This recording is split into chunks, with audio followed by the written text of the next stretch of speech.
Hey there, guys. Welcome back to another riveting episode of PBS Live. I'm your host, Mark Puckett. And again, for the about the millionth time, I want to apologize for the stream going crazy and stuff last week. Again, I have absolutely no idea what happened. The video just kept right on rolling along, and my audio just got stuck in a perpetual loop for like the last 15 minutes. So, to all of you that really wanted to hear the tail end of that, I'm sorry that you couldn't do it. And because it was a live show using only Google's hardware, I wasn't able to do it. So, again, I apologize. So, I hope that everything goes just as smooth as pie tonight. But I make no guarantees because I absolutely cannot seem to go a single show without something busting up, going crazy, doing something that ain't supposed to. I have no idea why live streaming hates my guts, but it does. So anyway, speaking of those, of last week's live show, I received like some really genuinely nice emails about the content of the video.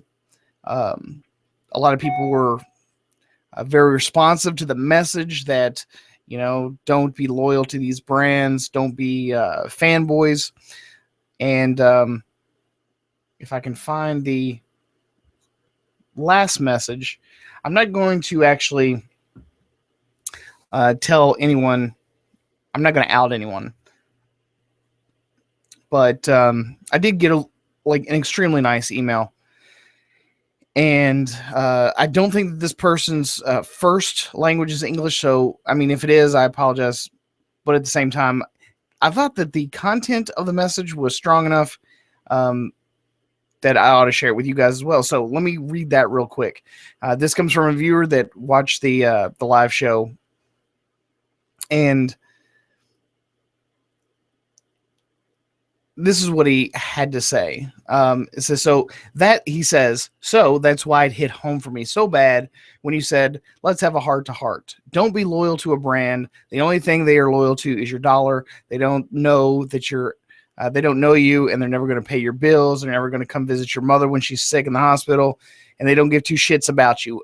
I was saying to myself, that is so true. And thinking back on all the times I was in heated discussion with other people defending a certain brand when I was dead broke and they had no clue I was there fighting for them.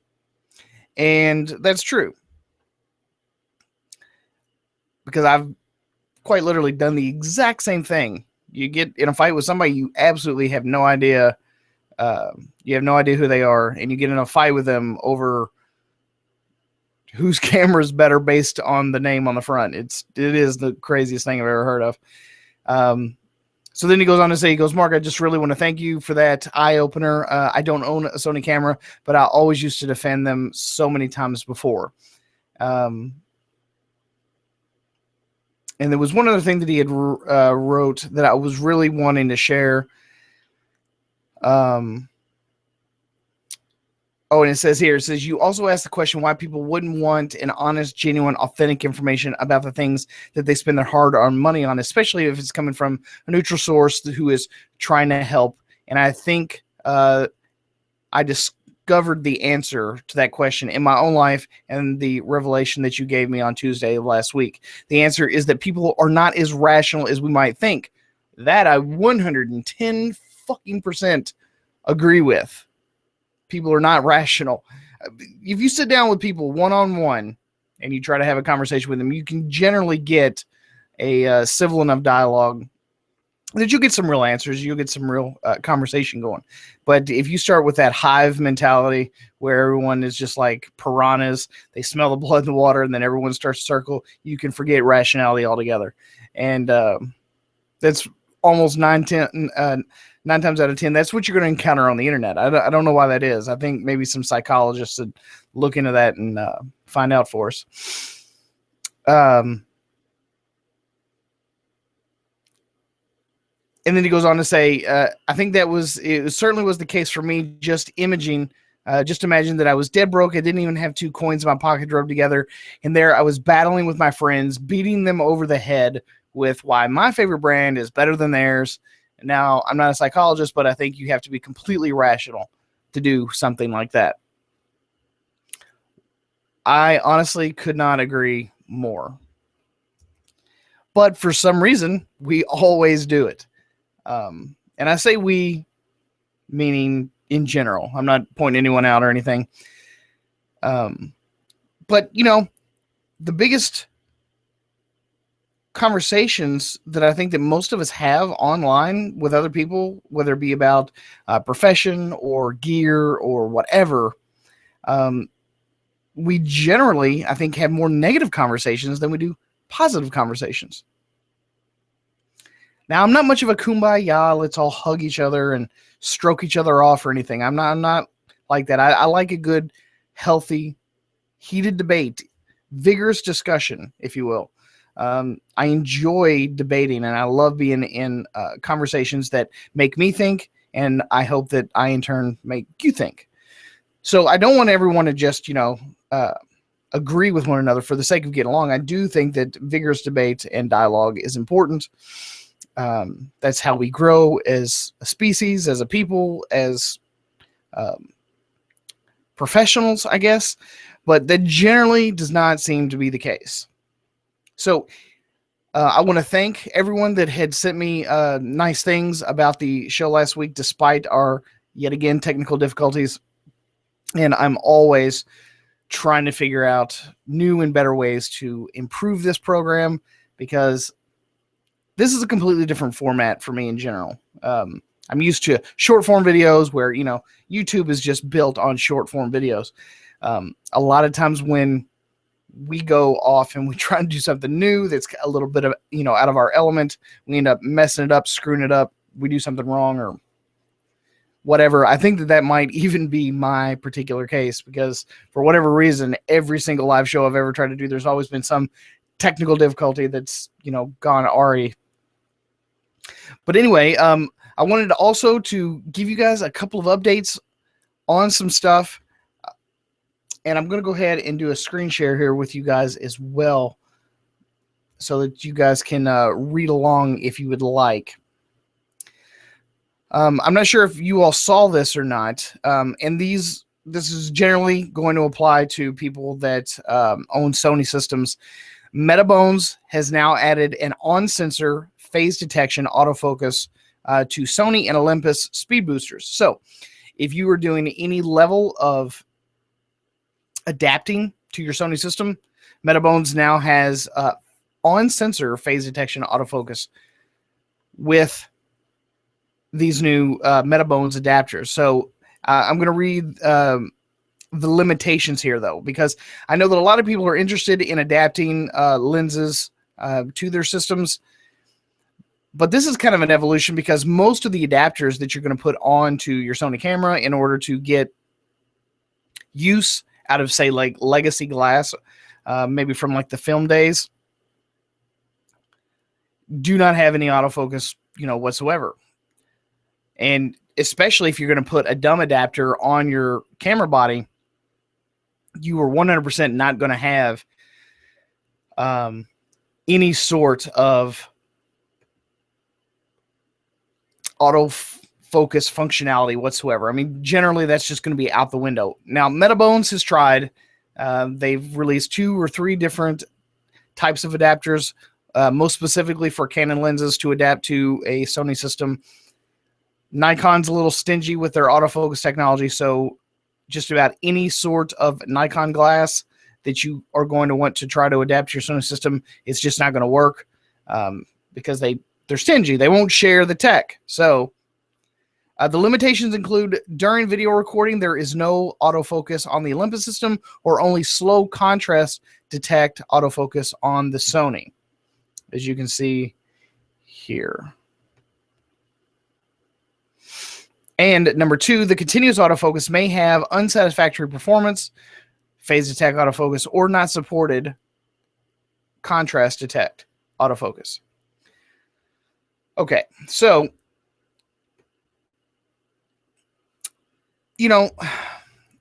I really do want to commend Metabones for at least trying. But as much as they charge for this adapter, for these speed boosters, for these things that are supposed to make using whatever system XYZ better, being able to adapt that glass, if it's going to be unsatisfactory or not supported, then what in the fuck are we paying for? Exactly. Now, I try to keep an open mind when any sort of like workaround, because essentially what Metabones is trying to do is they're trying to hack lenses that were not meant for a specific system to work on that system. So I do give them props. They are basically hardware hackers. And I think that anyone that tries to, you know, make our lives better, it's sort of like when you're trying to run like Windows programs on a Mac or vice versa. You know how you've got some workarounds with either like wine, wrappers, and all this kind of like it works sort of in some cases and then just not in others. I seriously think that that's kind of what we're getting here with the Metabone stuff. So personally, I absolutely refuse to pay the prices that they charge for these Metabones adapters. In my personal opinion, I don't think that it's worth it at all. Now, someone else, especially Canon users, if you are heavily invested in Canon glass and you want just something that resembles usable autofocus, you might want to invest in the Metabones. Me, I was a Nikon shooter. None of the Nikon glass that I owned, any of the G lenses that I owned, none of them would autofocus.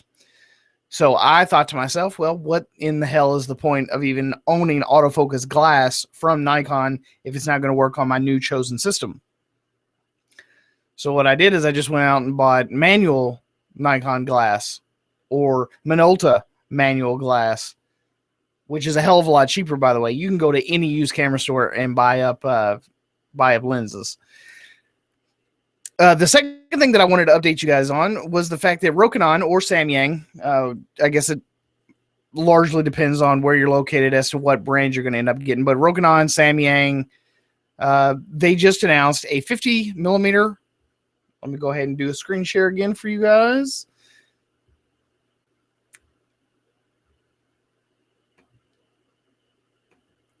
Here you go. They announced a 50 millimeter f1.2 and a 21 millimeter f1.4 for multiple different mounts, including Sony. And I'm going to read the announcement here for you myself. Samyang Optics has announced 2 new lenses due out this October, which is only in about a week or so, under their Rokinon branding. The first piece of glass announced is a 50 millimeter f1.2 lens, while the second is a 21 millimeter f1.4. Both products are compatible with Canon EF-M mount, Fujifilm X Micro Four Thirds, and Sony E mounts. The lenses are entirely manual focus, as most Rokinons are, but feature spherical elements with the 21 millimeter housing and extra low dispersion element for increased image clarity, which I think is a really good thing. I mean, you know, most of the time with Rokinon lenses, you're essentially getting a very decently built lens. They're pretty substantial if you've ever held one. They feel very like tanky. They feel weighty. They do feel substantial, and the mounts are always metal. Honestly, I have very few complaints with Rokinon. I do think there are better options out there, but if you are on a budget and you don't care about autofocus abilities on your camera system, the Rokinon lineup is an excellent place to look if you're looking for brand spanking new non-AF style lenses. Says here that the Rokinon 50mm f1.2 is designed as a prime portrait lens, providing a 75mm equivalent focal length on APS-C cameras and a 100mm focal length on the Micro Four Thirds systems. The fast f1.2 maximum aperture allows for low light shooting and precise control over your depth of field while having a 9-blade aperture promises smooth bokeh. So if anyone has ever wanted an extremely fast piece of glass, and again, you don't care about autofocus, this might be what you're wanting to look into. Because a 75mm, length on a lens is not a bad focal length, especially for portraits. I mean, this is going to be an excellent lens. I think a lot of people are going to buy this lens. I think a lot of people are going to love this lens. And if they're doing any kind of slow-paced work like studio work, portraiture, stuff like that, they're not going to need just wicked fast autofocus or anything. So a manual focus lens just might be the way to go for you. So within the 50mm lens, you will find 9 elements in 7 groups. All parts have been coated in Rokinon's ultra multi-coating to suppress lens flare and ghosting. An extra low dispersion element and 3 spherical elements are also included to ensure a more accurate colors and sharper images. Now, let's talk about the Rokinon 21mm f1.4. I think it's going to be a great lens, especially for those that are looking for a nice wide-angle lens. So the 1.4 is a wide-angle lens that provides a 31.5mm equivalent focal length on an APS-C camera and a 42mm focal length on the Micro Four Thirds systems. Also equipped with a maximum aperture, excellent for low light conditions. The 21mm will allow you to capture photos within tight spaces. Here are the groups. The lens features 8 elements in 7 groups without an extra low dispersion element. It does, however, contain 3 spherical elements. The 50mm 1.2 has dimensions of blah, blah, blah. It's going to weigh, and here's where I was telling you guys that these things feel extremely substantial. The thing is going to weigh almost 14 ounces. So, I mean, it's a very heavy lens for such a small focal length. The 21mm f1.4 has dimensions, I'll just skip it. It's a relative size, and it weighs 9.7 ounces. Both lenses feature a 58mm non-rotating filter thread. Both products will be available October 7th, so we're literally talking in about 2 weeks.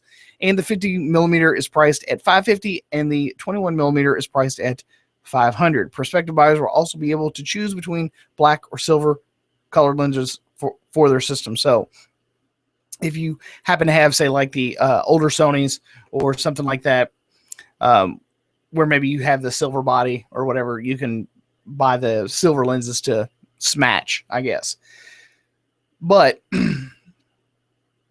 while I think that all of that is pretty fantastic, and I'm glad that they're doing something like the f1.2 50mm, I think is probably going to be a pretty damn good buy.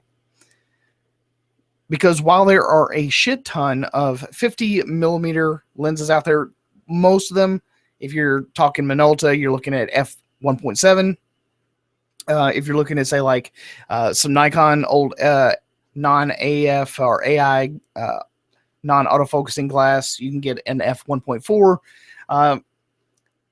But the 1.2 market is not as well served. So for them to come out with the 50mm focal length at 1.2, I think is an excellent idea.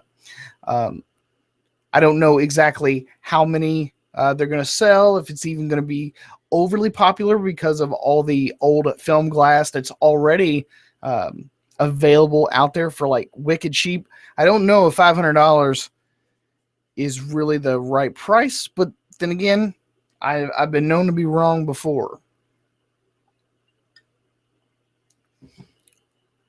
But just a quick reminder, this is a live show. I'd like to hear what you all think about both the Metabones and the new Rokinon lenses.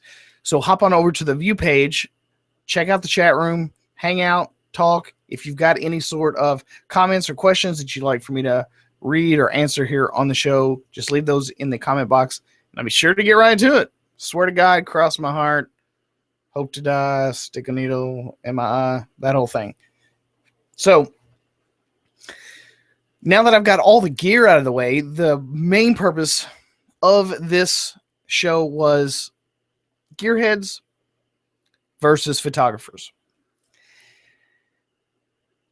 And I don't want to make it sound all like, battle royale, but I do think that there is a valid point to be made here. So I'd like to talk to you guys about it now. So I want to, first of all, disclaimer the fact that I'm guilty of this just as much as probably some of you are. There are a lot of amazing things happening in just about every field of technology. Battery technology, car technology, computers, tablets, watches. There's just a lot of innovation happening all over the place. And while I do genuinely, honestly, and will probably perpetually believe that technology makes our lives better in so many ways, to a large extent, I think, my opinion, I think that in a lot of ways it can also hinder our creativity. Improve lives, yes. And I think that all of us, in all sectors and all walks of life, are having that sort of that weird moment where we are absolutely in love with the tech that's coming out, but we are forgetting why it was created in the first place. By the way, Funnel Fest says, I want all the new gear. Yeah, so do I. And I think that's probably my point overall, is that I do like gear. I am, in fact, a gearhead. And I'm also a photographer. But I think that a lot of times I just get caught up. I do think that so many times while we're, trying to figure out who we are as creatives, what we want to do as artists, along the way, I think somehow or another, maybe we get lost a little bit. And yes, Millie, I got your comment. I got it. I promise. So yeah, we get lost. Now, I get products all the time.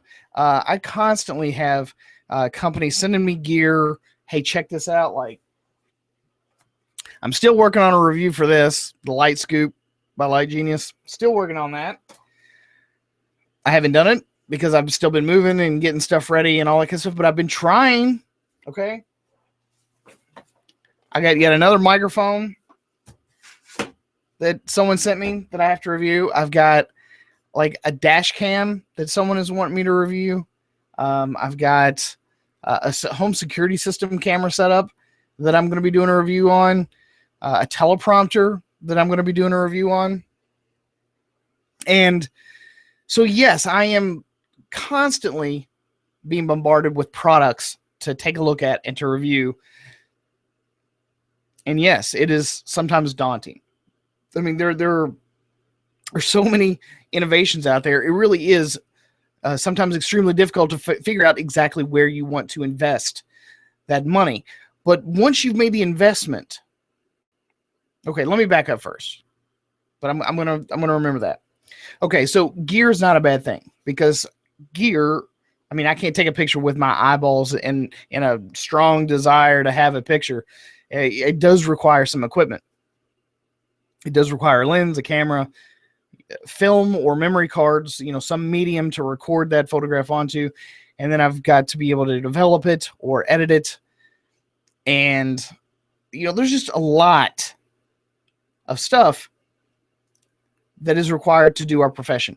Now, where I think we go wrong is that we get consumed with the stuff to get our job done, that it actually prevents us from doing anything. Now, I know that's not true with everybody, but I know that it happens to me from time to time. So if it happens to you, leave some comments in the comment section on the view page. I would love to hear if you have solutions of your own that you have found to get over your inability to be creative when otherwise you could have been. And it doesn't just have to be while the live show is going on. I would love to hear how, some of you have created diversions from apathy from creativity because you were so consumed with the gear side.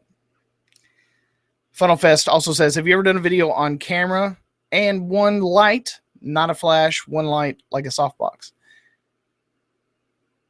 Yes, many, many times, actually. Okay, completely unrelated. But, okay. Creativity should be empowered by our technology. But I do think that we get caught up in the whirlwind of new stuff that comes out all the time. Every single week, I could literally sit here for an hour and wrap off all the new stuff that just hit the market. And I think to a large extent, any channel, whether it be YouTube or Twitch or whatever, everyone is trying to sell someone something else. Unfortunately, that's the only way that us YouTubers can actually live and survive. So, I mean, 9 times out of 10, the money that we make solely from Google doesn't pay bills. So now that's coming from a YouTuber's perspective. So, AdSense does not pay bills. I mean, it does the bare minimum. The partnerships and stuff that we try to acquire with other companies, with sponsorship programs and stuff like that, that's a lot of what we end up using to help us do our jobs here on YouTube. So, like many of you know, I went full-time YouTube about 3-4 months ago. So far, so good. I'm making all the bills. I just recently moved. I took on a new mortgage, the whole bit. So it's not that everything is not awesome, because it is. I'm actually enjoying everything about all the life choices that I made here recently. But what I have honestly discovered is that I have been less creative in the photographic sense than I have been about doing genuine, honest to God photography. And I miss it. I genuinely miss it. I think for me personally, getting out there, just one camera, one lens, maybe one flash, and making the best of just those small, simple things. And when I say making the best, a lot of amazing stuff has been captured with a simple single reflex camera, a simple 50 millimeter 1.4 prime, and a flash. There's been amazing stuff that has been photographed with just that simple equipment. But for some reason, we constantly seem to be chasing our tails all the time. I know that I feel that way every single time a new piece of gear comes out, a new camera, a new lens. I find myself going, well, I mean, all that shit I just bought 6 months ago is clearly shit. I mean, who would want that shit? Because it's shit, right? I need this stuff, or I'm not going to be good enough. Or, this. Have you ever gotten that feeling? Have you ever found yourself wanting new stuff just so that you can't say, oh my God, well, you haven't upgraded yet? What are you living in the Stone Age? It is quite crazy how quickly stuff is moving now. So just when you think you got the biggest and the best, I think that when you start doing that, that's when you lose yourself as a creative. I think that is where the transition is made from photographer to gearhead. is instead of chasing the next best photograph or whatever it is that you started off doing, the next best painting or the next best, the next best poem, the next best screenplay, the next best, whatever it was that you had started off like, I'm going to get me a camera and I'm going to get me a lens, or I'm going to get me a new computer and I'm going to write that new script and I'm going to go out there and I'm going to make something awesome. But somewhere down the line, you find yourself going, you know what? I could do it now. Or if I just waited until new camera X comes out, or new piece of glass Y comes out, then I will make the best possible thing that I've ever made or ever will make. It's almost ridiculous how much I have put off simply because I was waiting for the next best thing or the next evolution or revolution of a certain product or whatever to come out. Because holy shit, what amazing things! See, like this camera, I could maybe do, and it would be all right. But by God, this one, I mean, I would literally blow Steven Spielberg out of the water. Have you ever gotten that? How much have you put off because you were waiting for the next best camera to come out, the next best lens, the next best flash, whatever it was that you've been putting amazing stuff that was on the inside? How much of that have you put on hold simply because there's this new tech out and it's going to make me way better at whatever? You know what I mean? And I think that more and more people genuinely feel that, but they never say anything. They keep it to themselves. So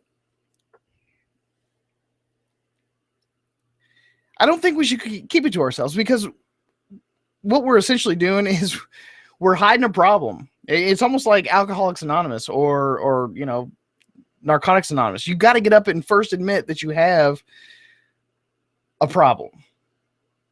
And I want to be the first one to admit I have a problem, a genuine problem, that I put my creativity on hold because I want the next best, more awesomest thing. And I genuinely cannot, I don't have a good excuse for it other than, hello, my name is Mark Puckett and I'm a gearhead. Sad but true. Now, I love gear. I love technology. I'm dazzled and awed every single time there's a new Apple announcement. It's like, as soon as the new 5K displays come out, I had to have that. When the E6000 came out, I actually waited for quite a while, kind of waited for the reviews to come in. It was the hardest waiting period of my life because I didn't want to be behind. But I did. I in that particular instance, I had some testicular fortitude and held off.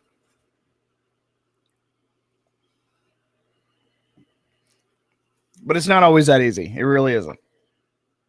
It's not as easy as just saying, yes, I'm a creative, but I have time until this next best piece of gear comes out.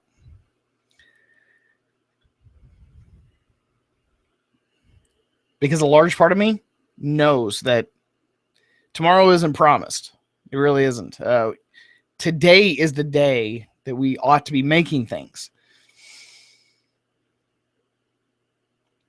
And, I don't want to get overly philosophical here. I don't want to try to take myself that serious. I'm a very grounded, down-to-earth kind of person. And I love creative people. A lot of times I hate creative people because I envy them at how imaginative and how beautiful they can turn something very mundane into.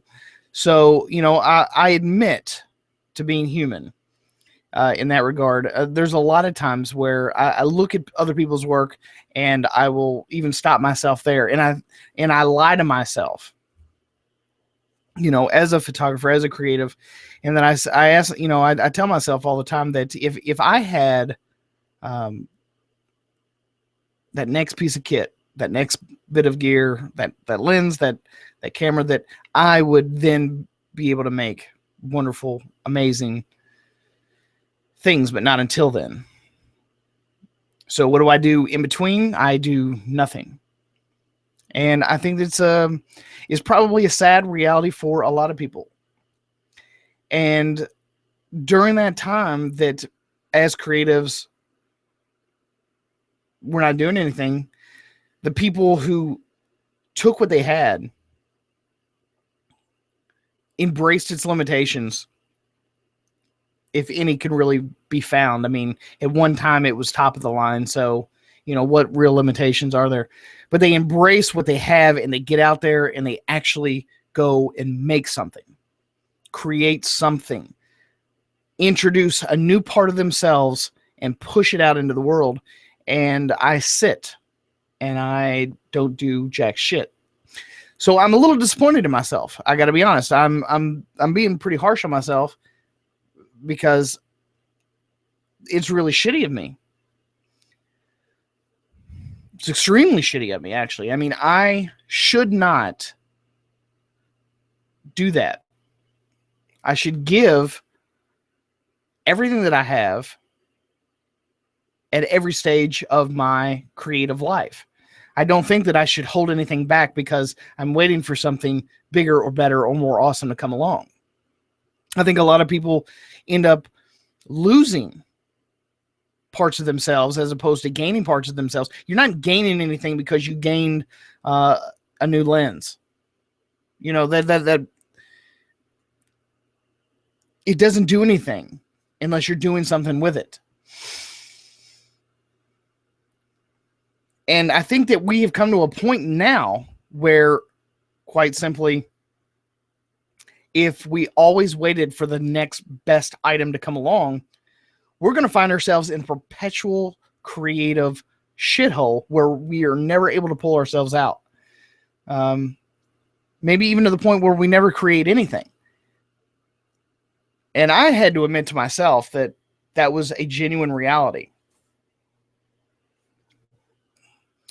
Maybe you all feel the same way. Maybe you don't, but maybe this doesn't even apply to you, but I know that it applies to somebody, because if I'm experiencing it, I know for a fact that someone else out there is going to be experiencing the exact same thing. And I don't want to be apathetic about creativity, because in the end, and I do mean the real end, like not like the end of the day or the end of the week or the end of the month or whatever. I'm talking about my end, the day I leave this planet. Like, I'm not going to have any children, so I'm going to have no, I'm not going to leave a name behind. I'm not going to leave a legacy behind as far as like, children or anything go. The only thing that I'm going to leave behind is the body of work. And is that work at some point in history, is it going to affect somebody else? And I don't care, in what direction it affects people, whether it be positive or negative or neutral. I think my creativity centers around so much, and this may sound selfish, but because I'm not going to have any children, or like, no one is going to remember me when I go. These videos and stuff are not solely for the right here and now, as far as I'm concerned. A lot of times, like, I want to, again, this may sound selfish, but I want to leave something behind for people to see, to look at, to ponder, to find beauty in, to find curiosity in, to maybe even change their fucking life. I mean, who knows what could happen because of something that I created? You know what I mean? And the legacy that I want to leave is one I want at some point in history to be remembered by somebody. Maybe not for, maybe they didn't know me personally. Maybe they never got to hear me tell a fucking joke, or maybe got to drink a beer with me or whatever. But maybe they'll remember me for what I was able to reach down inside and put out into the world because of my creativity. Pardon me. And to a large extent, it does sound selfish. But at the exact same time, everything that we do ends up having a ripple effect, and some people are more conscious of that fact. Some people are more aware of that fact. Some people are more proactive in trying to have that effect. And I think to a large extent, I just want to be a bit more proactive in the ripple that I put out there. Whatever kind of karma I'm going to throw out into the universe, I want that ripple effect to reverberate for as long as it possibly can. And a lot of times that means that I have to get up off my ass and I have to start using what I have right here and now and make something with it. Find something inside, translate that into a medium of art, and then give it to the world, to the universe. And that's that's essentially what we're doing as creatives. We are and this is my philosophy when it comes to art and creativity in general. If it doesn't screw with your head, if it doesn't screw with your heart, if you're just doing it as a job or whatever, I wouldn't even consider that art. I mean, it has to be something very powerful from within you. And I'm not trying to discount like wedding photographers or engagement, because that work may not be it may not mean anything to you, but it will mean something to the people that you're photographing or whatever. But I'm talking about like when you're doing creative art. And I think that whether it be photographer or a painter, I mean, because sometimes painters can be commissioned to paint portraits and stuff like that. But whether it be photographers or painters or poets or screenwriters or whatever, when they're commissioned to do some work, when they're hired to do a job, I think you should do the job to the best of your ability. But when it comes to your own projects, when it comes to the creative art of the soul, you should reach down deep. Find something that just unbelievably motivates you, that moves you, that changes you or has changed you, and then put that shit on fucking blast. I mean, really drive it home and do the best that you possibly can. And let's just say that you spend all day trying to compose this perfect, the most profound thing that you have ever wanted to create, and you just still don't feel like you got it right. I don't see any reason why you should give up and not continue to try it and try it again until you get it exactly the way you want it. That's the reason I'm not opposed to photo manipulation. We live in a digital age. Like, we have all these tools at our disposal. I don't think that any tool, in order to create your specific creative vision, should ever be discounted. Don't listen to the purists. Okay, we're a hybrid creative species. We take lots of avenues to tell a story, whether it be through music or visual art or the written word or whatever. Use any and every tool that makes sense for you. But again, it may sound selfish. It may sound self-serving. But I do think that at the end of the day, the only person that you're going to have to answer to when you're lying there on your deathbed is yourself. Did I do everything that I ever wanted to do? Did I create everything that I ever wanted to create? Did I make people think? Did I touch people's intellect or their heart or their soul? You know, what did I do with my creative talents? Did I do anything today? Did I create anything that's going to make the world remember me? Did I make it better? Did I make it worse? Did you have any impact at all? And to a large extent, I would almost say that negative impact is better than zero impact. If you just want to, you know, pass off this planet and never create jack shit, I say fine. You know, there's a lot of people that are going to be forgotten. But the way human beings genuinely live forever, religion aside, is through our creative art. The stuff that we find in here and we yank out and then put out in there, out into the universe. And gearheads can't do that. We collect a lot of shit, and I've got a room full of it. But it doesn't mean anything. They are quite literally the tools that artists are meant to be using to create those things that are going to last forever. I mean, you think about some of the most beautiful, amazing things that have ever been put down on paper. What did they use? A pencil and a piece of paper. Tools that we still use today. Ink and a piece of paper. Things that we still use today. The technology has evolved almost none. And essentially, photography being a relatively new creative art, there's a lot of small innovations, you know, as far as how the glass gets interpreted by the sensor, XYZ and stuff like that. But the basic premise is still the same.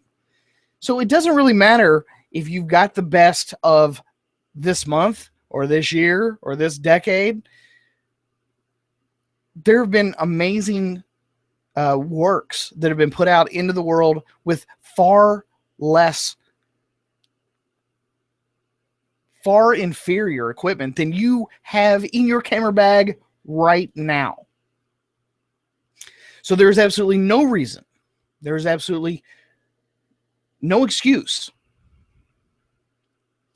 for you or me to go, you know, I should wait for the next thing. I should wait for the next best camera because, you know, whatever it was I was going to do, it's going to be way better. Yeah, but what if an accident happens and you don't get it tomorrow? You know what I mean? What would you have done today had you had that camera or had that lens or whatever it might have been? Like I kind of feel like I'm giving a fucking pep talk here, but you know, look, I'm Coach Mark tonight. Get out there and hope we play good. I think we played pretty good. Bedazzled reference for those of you that have never seen it.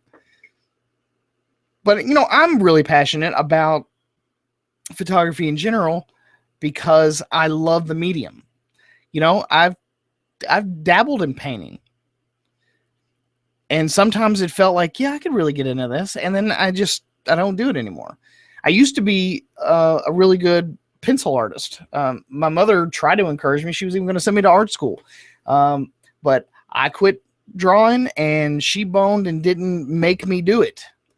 So, you know, you get to a certain age and you just go, fuck it. I'll do something else. So, well, I got up into my teens and then I found photography and then that's how I am, you know, that's how I'm here today. But I wasted a lot of time, even from my teens all the way up until I got back into it because, you know, quote unquote, real life happens. You got to get real jobs and no one wants to, you know, pay an artist jack shit. So that's essentially what happens to us. We get bogged down with life and we forget to take time out to find something real within us, within ourselves.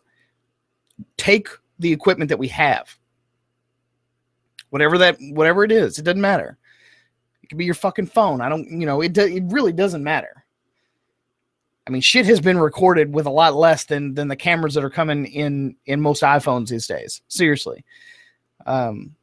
There's absolutely no reason why we should stop being creative simply because we don't have the biggest and the best rig out there. It doesn't make any sense whatsoever. So my advice is that when you feel something, when you feel inspired to create something, even if you can't, like, do it right that second, write that shit down. And the first free minute you have, get out there and like at least start the project. Because when it's all said and done, when the final chapter of your life has arrived and you're unable to do it anymore, that's what you're going to be remembered for. Not the microphones you had, not the lenses that you had, not the camera body that you had. They're going to be, no one remembers the tools, No one asks Picasso, what number brush he fucking painted, the Sistine Chapel with. No one asks those kind of questions. They don't care. And I can assure you that you might impress your friends or your buddy or whatever with your new super duper expensive camera gear today. But no one's going to remember you or anything you did because you didn't do anything, because you're constantly worried about the best new thing. Unless you take that piece of gear and you go out and you actually create something with it. And I think that is where gearheads are going to struggle the most, including me, is because it's my job to stay informed, to stay caught up on all the new trends that are coming out in photography in general. So, I mean, that's what this whole channel is about. It's about stuff. And I don't know at what stage of the buying process my viewers are always going to be in. So I have to learn to separate the fact that, okay, I have to talk about this new gear, but I don't always need all of this new gear. So I'm going to go ahead and stop with the preachy bullshit now. I'm going to have a drink. And I'm going to take a couple of your all's questions, try to answer them to the best of my ability. And and I hope you guys actually enjoy the show. And if you would like to ask a question here, head on over to the YouTube view page.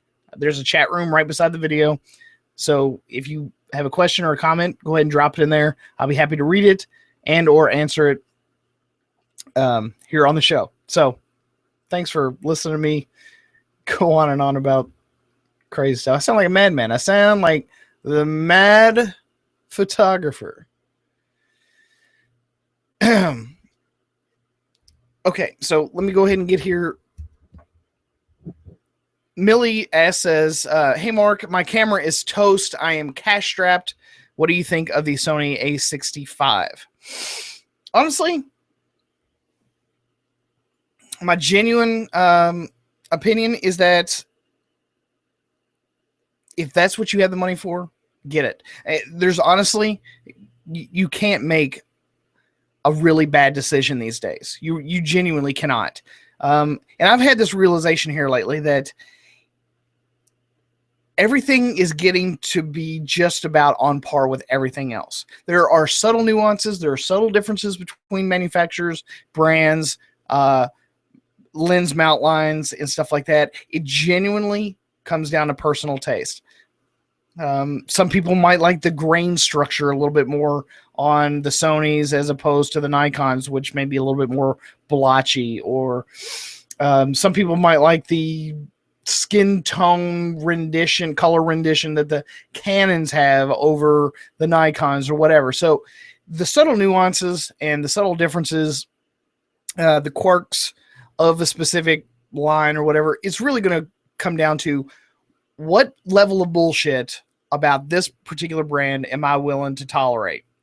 And if you can check off all the check boxes, then that's the one you should go with.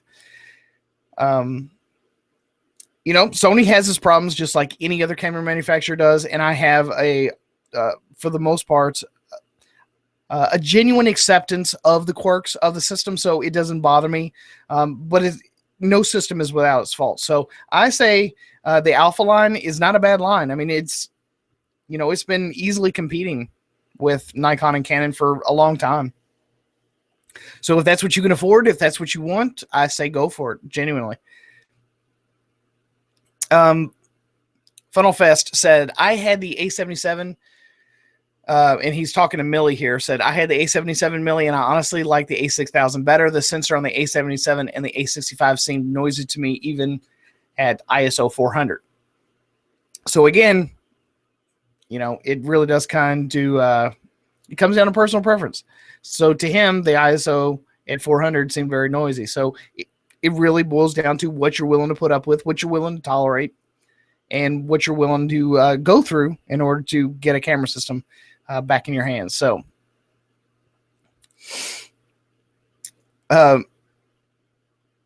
Millie recomments again and says, I need a camera like yesterday. I have a point and shoot and a bridge camera, but the sensors are too small and I have a lot of noise. They are not fast enough, and I need to do time-lapse stills, etc. Thanks.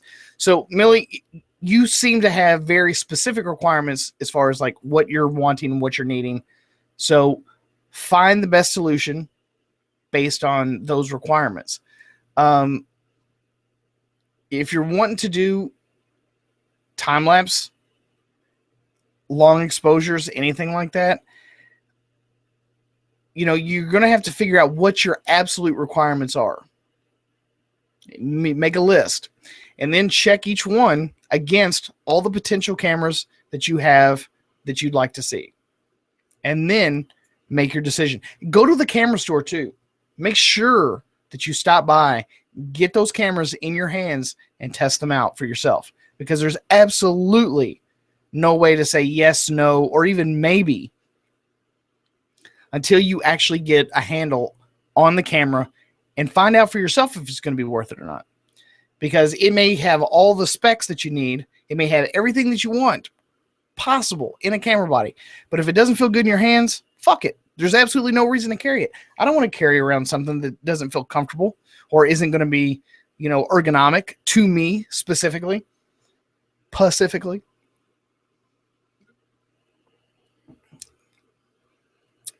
Jeremy Guthrie says, what are your thoughts on the Sony Alpha NEX7? I know it's 3 years old, but I have a Sony Alpha 5000 now, and I'm thinking about getting the NEX7 as a second body. Honestly, I think the NEX7 is a great camera. Again, like you said, it's 3 years old, but it's not like it's a hunk of shit. It's actually a really good camera body. I mean, the sensor is still good.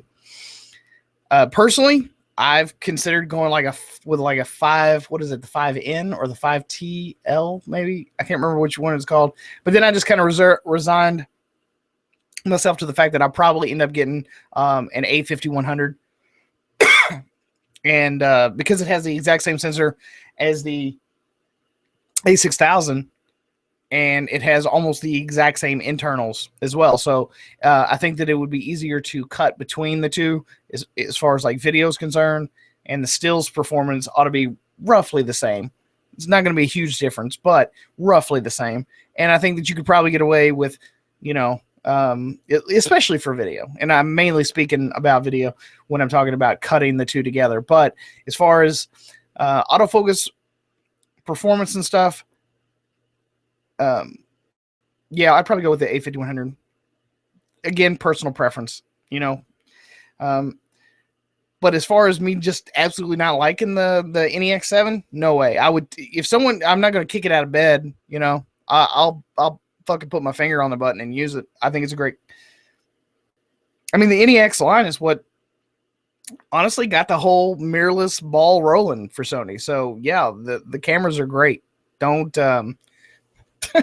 don't discount it just because I happen to maybe, you know, gonna get a different body. So okay, Merck says, you be the man. I read today that the latest update on Sony a6000 is February 2016 now.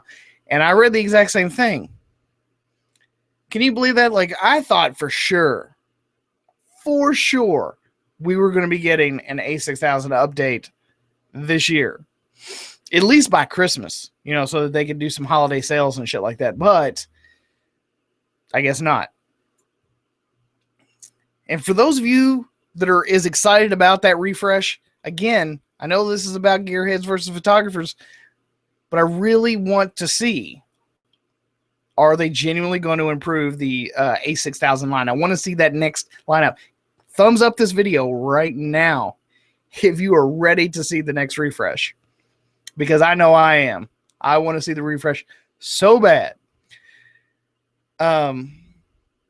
Brad Z Chef says, I love the sound of the A51's A5100 shutter. I know that's stupid. No, it's not. Like, I have simple, subtle loves with just about, and this is no joke, like, I love the sound of certain lenses, the way they turn, especially the old mechanical ones. I love the way certain lenses click with the aperture ring. And sometimes I'll just sit around and I will beat the crap out of an aperture ring just so I can hear the sound. It's no joke. I have my own neuroses all the time.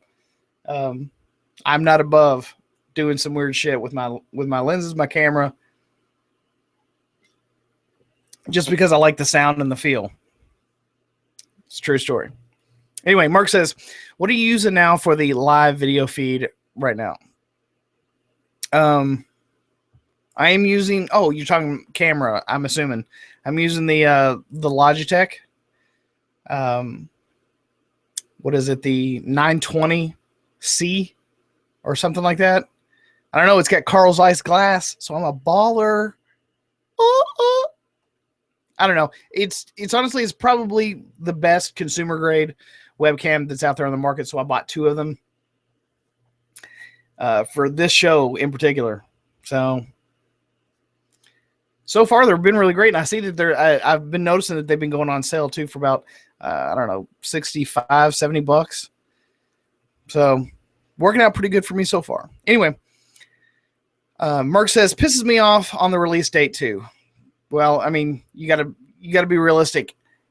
If they're having, and they are, if Sony's having as many problems as they've been having with overheating issues, problems with getting 4K to actually work in full frame mode, getting the noise to a reasonable level, getting that temperature down, because if they increase the pixel size and put in-body image stabilization in the A6000 predecessor, it's going to have the exact same problem that the A7R Mark II's having, and potentially the A7S Mark II.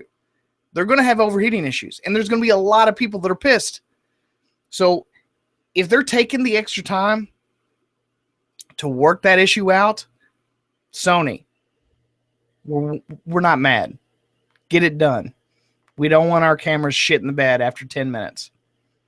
Okay? We'll wait. Just get it right. But if you still wait until February and you get it wrong, we're definitely going to be pissed. Definitely. So, Funnel Fest says, have you always used Final Cut Pro 10 to edit? No, I used to use iMovie. And then before that, when I was on a PC, what did I use when I was I think I used, what did I use when I was on PC? Vegas? Yeah, Vegas. That's what it was. Yeah, I'll never do that again. But yeah, no, for the most part, when I moved to Mac, it was because I loved the way Apple was moving with the Final Cut Pro 10. So I've been a Mac user since roughly 2010, 2011, and it was then, I don't know, 7 or 8 months before they released Final Cut Pro 10 that I went and got my first iMac. So I'm relatively new to the Mac family, so, but I'm a proselytizer because I think as creatives, yes, Macintoshes really are way more expensive. I don't really think that you have to spend that much to get an equal amount of power out of a PC, but I have found that, and this is the biggest thing for me. It's not necessarily that Macs are beautiful, but they are. It's not necessarily the fact that they always, quote unquote, just work, because for the most part, they do. The biggest thing for me when it comes to stuff like this is I absolutely positively hate, and I do mean hate, like I hate when something goes wrong with a company's product and it's well within their warranty period, and then I take it back to them and they make it out to be like it's my fault. Like I bought the product just so that I could fuck it up. So yeah, that pisses me off because I hate the contempt that most companies have for their customers. Apple, I've never once felt that way. Generally, if I have a problem with the phone or, you know, some other accessory that I bought from them, if I have any problem at all, I'm not mad that I've had the problem. When I go in, they just go, so, you know, what's going on with your stuff? And I'm like, this is what's going on, and this is what happened, and this is the resolution I'd like to have. And they're like, oh man, come on back. We'll take a look at it for you and see what we can do for you. They do not make you feel like you're trying to rip them off or that you're trying to fuck them over. They genuinely, even if it's not genuine, it feels really genuine that, look, we're not mad at you for our product messing up. And, you know, they just take care of it. They just make the problem go away for me. And I think that that's the best thing that I like about Apple, because they are expensive. I'd love to not spend as much as I did on this Mac, but I know that if I ever have a problem with it, they're not going to be mad at me because I have a problem. Have you ever in your life, and I know you have, if you have any sort of problem with like an Android phone, and I used to be Android guy all the way, but if you ever had a problem with, you know, some part of your gear or whatever, or your phone or just whatever, they would always just make you feel like it was your fucking fault. They would make you, I don't know, just it was all on you. It's like, so, well, what did you do with it? Did you fucking drop it? Did you, you know, is it in a toilet? Is it wet? Did you sweat on it lightly and mess this thing up? It was always something like that. So instead of going, all right, man, let's take a look at it, see what we can get done for you, it was always, well, what did you do? What is it, like scolding me like I'm a fucking child? That's what would piss me off. So once I experienced the customer service of Apple, customer service goes a long way with me because I don't like to be hassled. I really don't. I'm a grumpy shit and I don't want to be hassled. So a lot of times that is what sells me now, is good customer service. If they stroke me off from A to Z and make me feel like I'm, you know, an actual human being and not the problem, as if, you know, I bought the product only to mess it up for them, then generally I have a much higher respect for that particular company or brand or whatever. But for the most part, I just don't take much shit. I'm very vocal. Imagine that.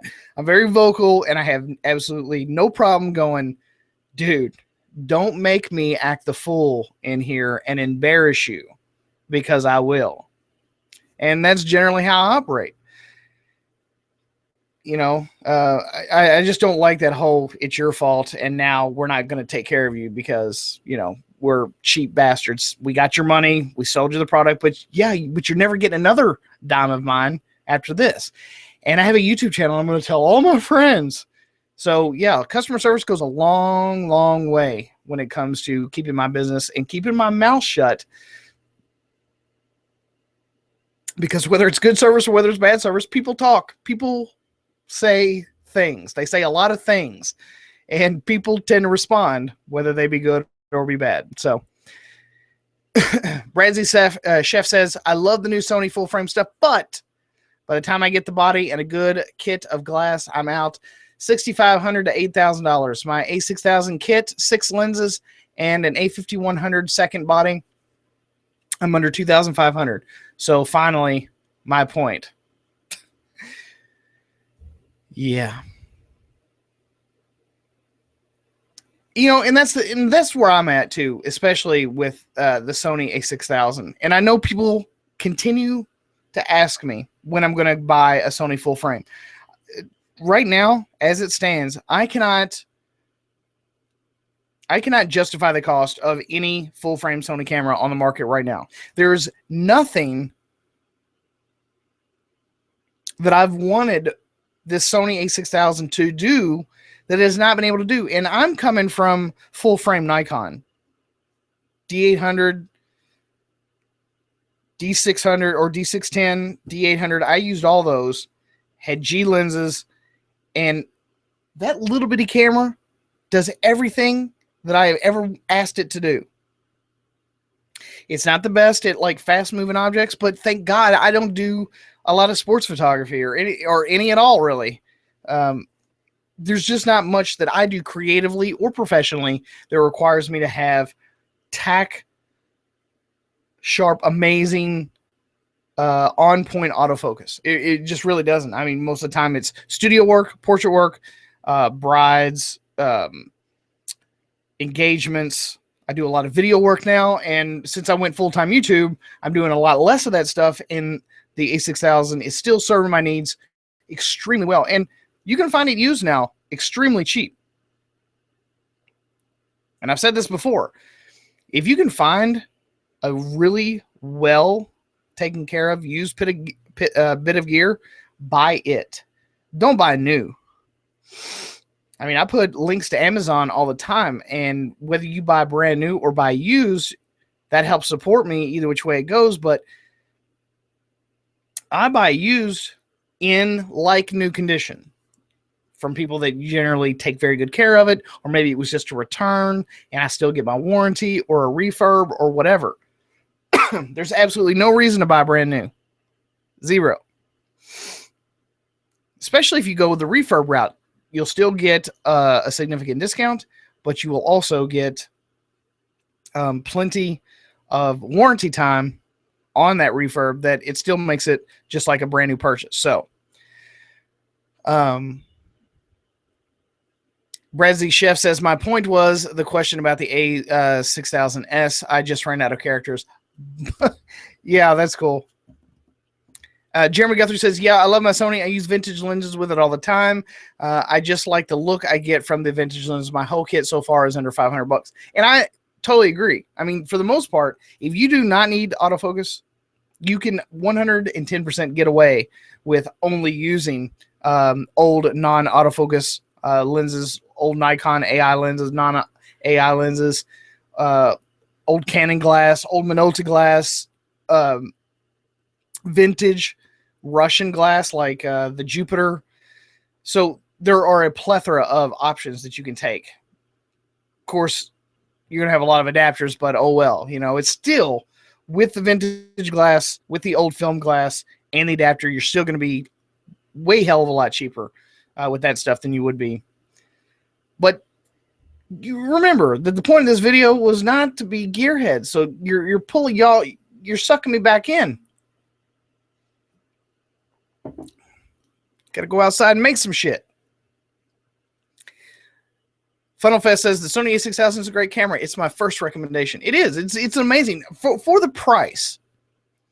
You get a viewfinder, you get a hot shoe, you get amazing autofocus, and you get the XAVCS codec, and you get the ability to interchange amazing lenses onto that small, tiny, awesome little body. It is. It's sick. It's got so much, and most people don't need that much. I mean, it has just about everything or anything that one could possibly want, including myself. I have not seen the need to invest $3,000 in one of the brand new Sony full frame lines that it has swayed me in any way, shape, or form to go, that's what I should be buying. It really hasn't. The only thing that I'm missing is the 4K, and I know that it's coming in the next refresh. Whatever's coming after the A6000, whatever that camera is going to be called, I can almost, you can take this to the bank, I can almost guarantee 4K video, in-body image stabilization, and maybe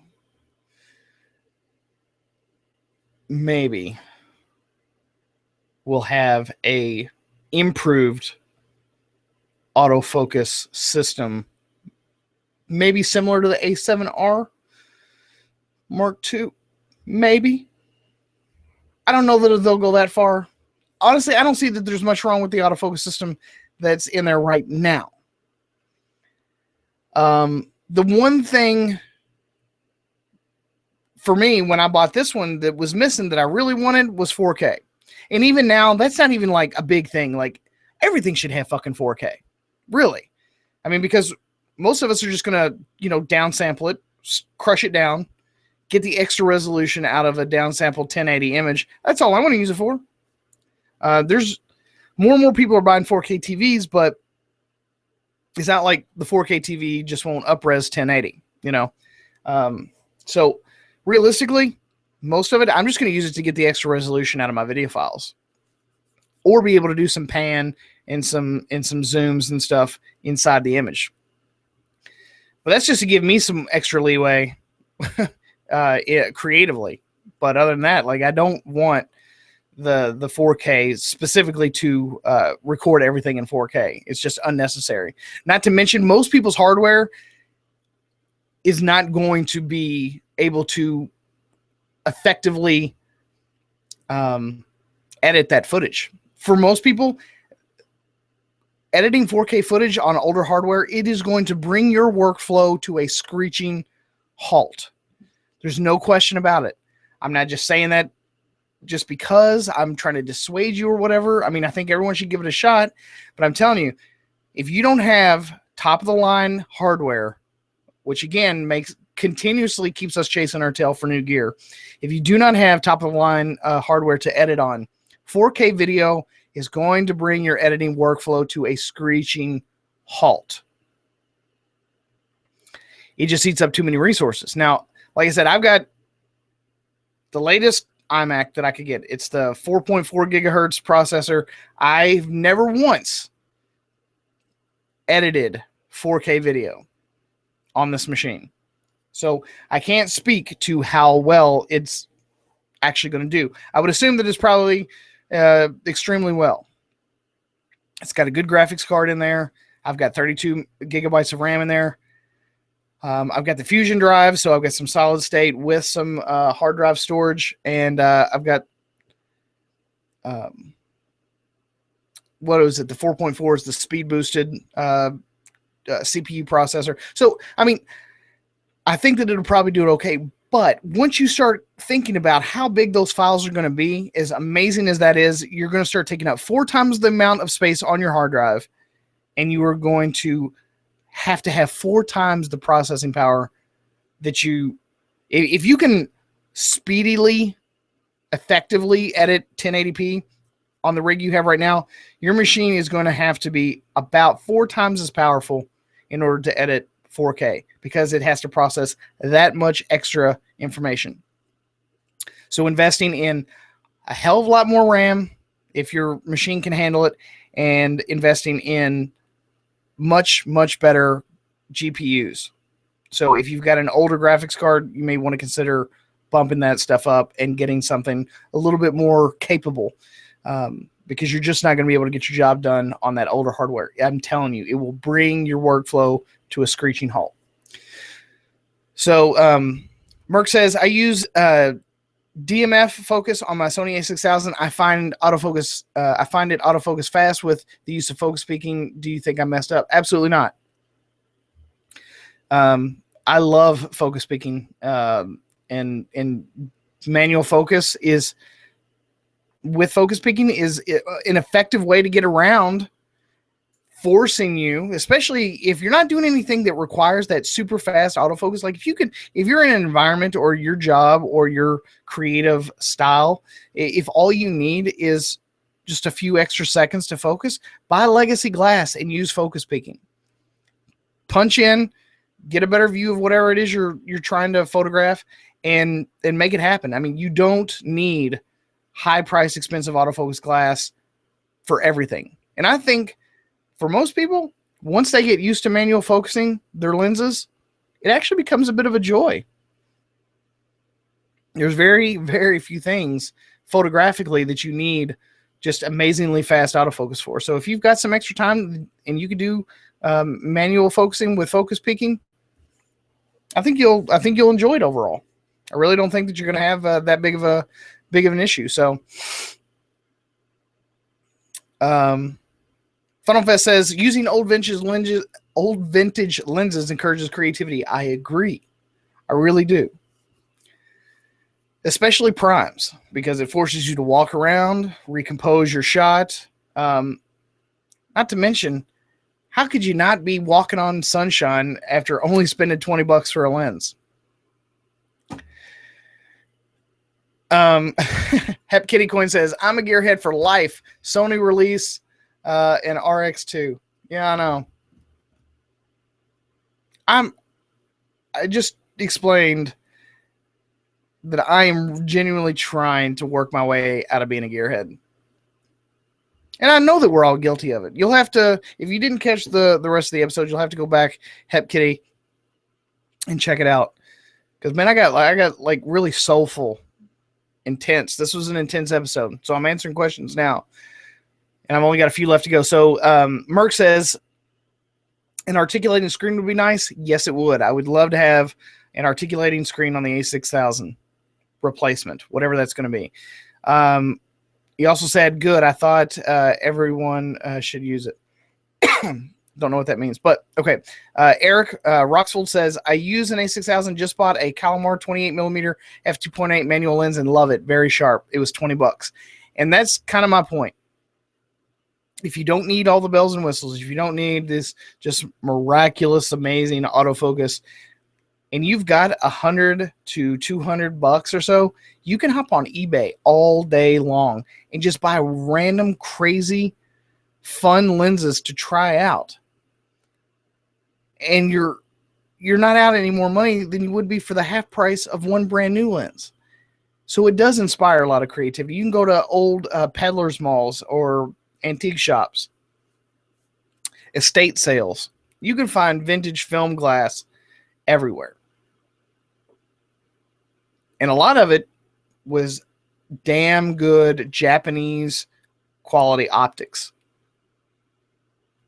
So my personal recommendation is that if you don't need just amazing autofocus, go ahead and spend a little time investigating some of these old vintage lenses. You'll find so many of them have quirky personalities. They breathe. They flare a little bit, sometimes a lot. They will just charm you, I think, is the word I'm looking for. They will find a special place in your bag because it deserves to be there. It's not just there because it's a tool. It's there because it makes you feel like a creative individual. And I got to be honest, probably the most used lens in my bag is a Minolta 50mm 1.7. That's honestly, it's the most functional lens in my bag. I love that lens. So I'm going to go ahead and call it a night, guys. I've been on for almost an hour and a half, but I do appreciate everyone showing up for the program tonight. I'm glad that I had absolutely no streaming issues tonight. I do believe this is probably the first episode where I've not had anyone going, hey, Mark, dude, your stuff is, really effed up. You might want to restart. But so I am so thankful that it actually went well tonight. So at any rate, thank you all again for stopping here at PVS Live. As always, I'm your host, Mark Puckett, and I will see you guys again in the next one. Get out there and create something, man.